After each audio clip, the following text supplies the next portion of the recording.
85% of rapists have had previous criminal convictions. Rapists who steal from their victims are more likely to have had previous burglary, drug, theft and robbery convictions. Rapists who take fingerprint precautions are 4 times more likely to have had previous burglary convictions compared to other rapists. Sexual violence perpetrators who break into the home of the victims are more likely to have had previous convictions on theft and burglary, as well as prison experience, compared to those who did not break in.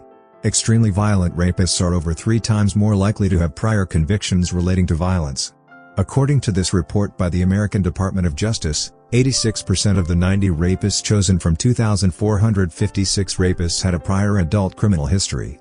31% had a prior rape conviction and 53% had a history of violent crime.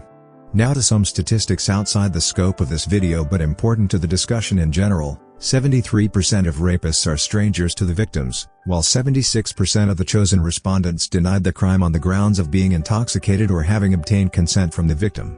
Overall, profiling the 1978 rapists suggests that rapists are typical felons who commit rape in certain circumstances, while they commit felonies in others.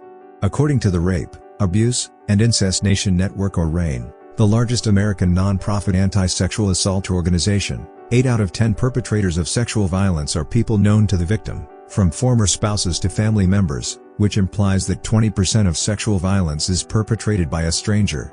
Some quote-unquote useless statistics in the context of this video, but still important in the whole discussion surrounding sexual violence. 60% of sexual violence in jail or prison, male-dominated of course, is perpetrated by the institution's staff members. 57% of sexual violence perpetrators are white, 27% are black, 8% of perpetrators are from an unknown ethnicity, 6% from other ethnicity, and 1% is a mixed group. Now we examine rapists' criminal histories. 370 out of every 1,000 suspected sexual violence perpetrators have at least one prior felony conviction, with 100 of these having more than 5 convictions. 120 of 1,000 of suspected rapists, 140 robbers, and 110 batterers have at least one prior conviction. 190 suspected rapists, 170 robbers, and 210 batterers have 2 to 4 prior convictions. 80 suspected rapists and 100 robbers and batterers have 10 or more previous convictions, indicating that perpetrators of crimes in which more victims are male have richer criminal histories.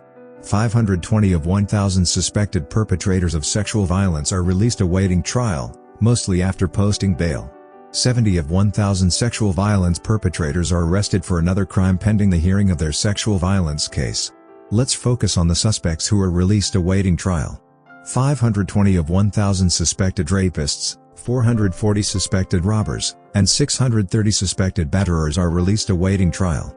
70 of 1,000 suspected rapists, 110 robbers, and 90 batterers are arrested for another crime pending the hearing for the crimes they were initially arrested for. Bear in mind the fact that apart from sexual violence, men are more likely to victims of all the other forms of violent crime. Notice that suspected rapists have the least likelihood of reoffending while they await trial. To top it all off, majority of released sexual violence criminals are arrested for a different crime within 3 years of being released, that is, 60% after 5 years, 56% after 4 years, and 51% after 3 years.